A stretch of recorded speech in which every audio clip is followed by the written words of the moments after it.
আসসালামু আলাইকুম প্রিয় ফুটবলীয় ভাই ব্রাদার্স, আশা করছি সবাই ভালো আছেন। আজকের এই ভিডিওতে আমরা আর্জেন্টিনা এবং সুইজারল্যান্ডের ম্যাচ নিয়ে কিছু কথা বলার ট্রাই করব এবং জানার ট্রাই করব আর্জেন্টিনা এখনো কোন জায়গাগুলোতে ভুল করছেন এবং তাদের এখনো কোন জায়গাগুলোতে অনেক ইমপ্রুভমেন্টের প্রয়োজন রয়েছে। দেখুন, এবারের বিশ্বকাপের শুরু থেকে যারা আমাকে রেগুলার দেখছেন ইউটিউব অথবা ফেসবুকে, আমি একটি কথা বারবার বলে আসছি যে আর্জেন্টিনার বেশ কয়েকটি জায়গায় এবারের বিশ্বকাপে সে শুরু থেকে আমরা ল্যাকিংস দেখতে পাচ্ছি।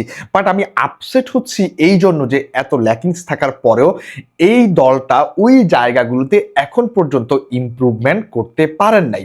দেখুন, এবারের বিশ্বকাপের এখন পর্যন্ত যে কয়টি আমরা ম্যাচ দেখেছি আর্জেন্টিনার, প্রত্যেকটি ম্যাচে আর্জেন্টিনা কিন্তু স্ট্রাগল করেছে, বিশেষ করে তাদের উইং এবং তাদের রাইট ব্যাক যে পজিশনটা আছে ওই জায়গাটাতে সবচাইতে বেশি সাফার করতে হয়েছে এই আর্জেন্টিনাকে। বাট আমি আপসেট এই জন্য, এত সাফার করার পরেও আর্জেন্টিনা কেন ওই জায়গাগুলোতে ইমপ্রুভমেন্ট করতে পারেননি, কিংবা লিওনেল স্ক্যালোনি কেন ওই জায়গাগুলো, ওই ফিক্সড সমস্যাগুলো তিনি সমাধান করতে পারেননি, এই প্রশ্নটা কিন্তু আমাদের রয়েই যায়। দেখুন, স্ক্যালোনি একজন বড় মাপের কোচ এবং এটা নিয়ে আসলে কোনো প্রকার সন্দেহ নেই। বাট মানুষ ভুল করতেই পারে এবং সেটাও স্ক্যালোনি করছেন এই মুহূর্তে আমার কাছে যেটা মনে হচ্ছে। কারণ তিনি মন্টিয়েলের মতো একজন ইনজুরি প্লেয়ারকে তিনি বিশ্বকাপের স্কোয়াডে নিয়েছেন, বাট আগুস্টিন গিয়াইয়ের মতো একজন টপ লেভেলের ফুটবলার ইয়াংস্টারকে তিনি জায়গা দেননি, মন্টিয়েলকে নিয়েছেন তিনি। সো এই জিনিসটাই আমাকে প্রথমেই সারপ্রাইজ করেছে এবারের বিশ্বকাপের আগে, যখন তিনি মন্টিয়েলের মতো একজন ইনজুরি প্লেয়ার দলে অন্তর্ভুক্ত করেছিলেন। দেখুন, এবারের বিশ্বকাপে আর্জেন্টিনা বিশেষ করে যেই জায়গাটাতে সবচাইতে বেশি সাফার করতেছে, স্ট্রাগল করতেছে, সেই জায়গাটা হচ্ছে আর্জেন্টিনার উইং। আর্জেন্টিনা এবারের বিশ্বকাপে কোনো উইং নেই। এক কথায় বলতে গেলে আমরা ডেড উইং নিয়ে এবারে বিশ্বকাপ খেলতে নেমেছি। সেই জায়গা থেকে আপনি বলতে পারেন কেন আমরা এতদিন ধরে দি মারিয়া চলে যাওয়ার পর থেকে আমরা আর্জেন্টিনায় একজন উইং একটা প্লেয়ারকে রেডি করতে পারলাম না, এই প্রশ্নটা কিন্তু আমাদের সবার মনে আছে। এর উপরে গিয়ে, এর বাহিরে গিয়ে যদি আরো একটা পজিশনের কথা আপনাকে আমি বলি, সেটা হচ্ছে আর্জেন্টিনার right back position. Lionel Scaloni ঠিকই জানতেন যে এই জায়গাটাতে প্রবলেম আছে এবং আর্জেন্টিনা অনেক বছর ধরেই, শুধুমাত্র 22 ওয়ার্ল্ড কাপে যে আমরা সেরা রাইট ব্যাক নিয়ে খেলেছি এমনটাও না, আমাদের এই পজিশনটাতে আমাদের প্লেয়ার খুবই কম উঠে আসে। আর্জেন্টিনার পাইপলাইন থেকে বলেন, তারপর ঘরোয়া লিগ থেকে বলেন, অন্যান্য লিগ থেকে বলেন, এই যে ব্যাক লাইনের যে প্লেয়ার, বিশেষ করে আমাদের ফুল ব্যাক, এই সমস্যাটা কিন্তু আর্জেন্টিনা অনেক অনেক বছর ধরে সাফার করে আসছে। বাট আমার প্রশ্ন হচ্ছে, স্ক্যালোনি যেহেতু অনেক দিন সময় পেয়েছেন, এমন সময় খুব কম কোচই পেয়েছেন, তো স্ক্যালোনির হাতে কিন্তু অনেক সময় ছিল, এরপরেও কেন তিনি একজন রাইট ব্যাক কিংবা দি মারিয়া চলে যাওয়ার পরে একজন উইং প্লেয়ারকে রেডি করতে পারেননি, এই প্রশ্নটা কিন্তু থেকে যায়। যদি এবারে বিশ্বকাপে আর্জেন্টিনা ফল করে বা কোনো ম্যাচ হেরে বিদায় নিতে হয়, তাহলে আমার কাছে মনে হয় স্ক্যালোনি যে প্রশ্নটার সম্মুখীন হবেন সেটা হচ্ছে এই দুইটা পজিশন নিয়ে। এর বাইরে গিয়ে যদি আমাকে বলেন যে আর্জেন্টিনা আর কোন কোন জায়গায় তাদের ল্যাকিংস আছে, তাহলে আমি বলবো যে নার্ভ হারিয়ে ফেলা কিংবা কাউন্টার অ্যাটাকে গোল খাওয়ার যে প্রবণতা আমরা দেখতে পাচ্ছি। লাস্ট দুটি ম্যাচে 4টি গোল খেয়েছে আর্জেন্টিনা, কেপ ভার্দে এবং মিশরের বিপক্ষে। সো এটা কিন্তু খুবই বাজে একটা লক্ষণ যে আর্জেন্টিনা কাউন্টারে গোল খাচ্ছেন। দেখুন, আপনি যখন গোল পাবেন না তখন আপনার টিম গোল দেওয়ার জন্য ট্রাই করবে, বাট এই জন্য আপনি মাঝারি সারের দলের এগেইনস্টে আপনাকে আবার গোল হজম করতে হবে কাউন্টারে, এটাই প্রমাণ করে যে আপনার টিমের ব্যাকলাইনও তাদের সেরা পারফর্ম দিতে পারছে না। মানে আমি ডিরেক্ট কথা বলতে চাচ্ছি যে আর্জেন্টিনার যে প্লেয়াররা আছেন এই মুহূর্তে, একজন বাদে বাদ বাকি প্লেয়াররা কেউই তাদের 100% পারফর্ম করতে পারছেন না কিংবা তাদের 100% দিতে পারছেন না।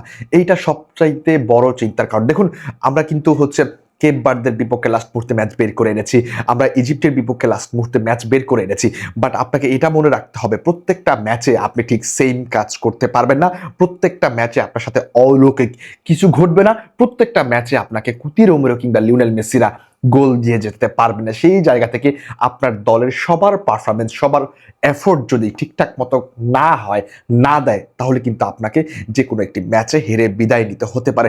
আমি বিশ্বাস রাখি এই আর্জেন্টিনার উপর যে তারা পরবর্তী ম্যাচ সুইজারল্যান্ডের বিপক্ষে সবাই 100% দিবেন। এবং লিওনেল মেসি একটি কথা বলেছেন ইন্টারভিউতে যে আমি একটা বেস্ট টিমমেট পেয়েছি, আমি বেস্ট প্লেয়ার পেয়েছি যারা আমার সাথে খেলছেন এই মুহূর্তে।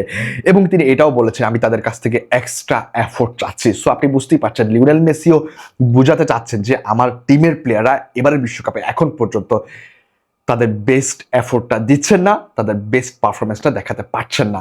সুতরাং তিনিও চাচ্ছেন তার টিমমেটদের কাছ থেকে যেন তারা এক্সট্রা এফোর্ট দেন কিংবা বেস্ট পারফরমেন্সটা দেন। সো সেই জায়গা থেকে আমার কাছে মনে হয় বেশ কিছু জায়গায় আর্জেন্টিনার এখনো প্রবলেম রয়েছে। এর বাহিরে গিয়ে আরো একটা জায়গায় আমাদের কনসার্নের বিষয় আছে, সেটা হচ্ছে আর্জেন্টিনা যখন বল হারিয়ে ফেলে কিংবা বল লস করে তখন কিন্তু আর্জেন্টিনা দ্রুত গতিতে সেই বলটা রিকভার করতে পারছেন না প্রেসের মাধ্যমে। এই জিনিসটা আপনাকে মাথায় রাখতে হবে।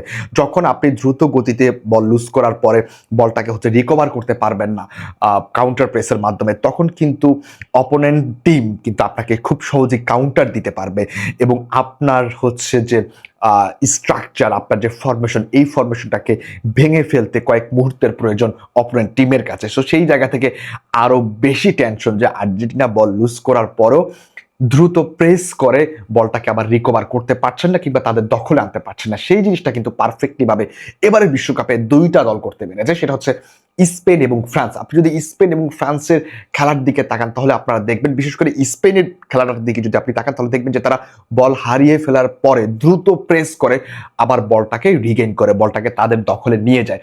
সো এই জিনিসটা কিন্তু এবারে বিশ্বকাপে আর্জেন্টিনা দলে খুবই খুবই মিসিং। সো অনেকগুলো জায়গায় আর্জেন্টিনার ল্যাকিংস আছে। এবার ধরুন আমি কিছু বাস্তবতার উপর ভিত্তি করে কথা বলতে চাই। আপনি একজন আর্জেন্টাইন ফ্যান, আমি একজন আর্জেন্টাইন ফ্যান, আমরা সবাই চাই আমাদের টিম আবারও ব্যাক টু ব্যাক বিশ্ব চ্যাম্পিয়ন হোক। বাট আপনাকে আমি একটি কথা বারবার বলে দিতে চাই, দেখুন এবারের বিশ্বকাপে আর্জেন্টিনা কোন জায়গায় যাবে সেটা হয়তো বা আগামীকালকের ম্যাচের পরে আমরা বলে দিতে পারবো কিংবা এর পরবর্তী ম্যাচগুলোতে আমরা বলতে পারবো।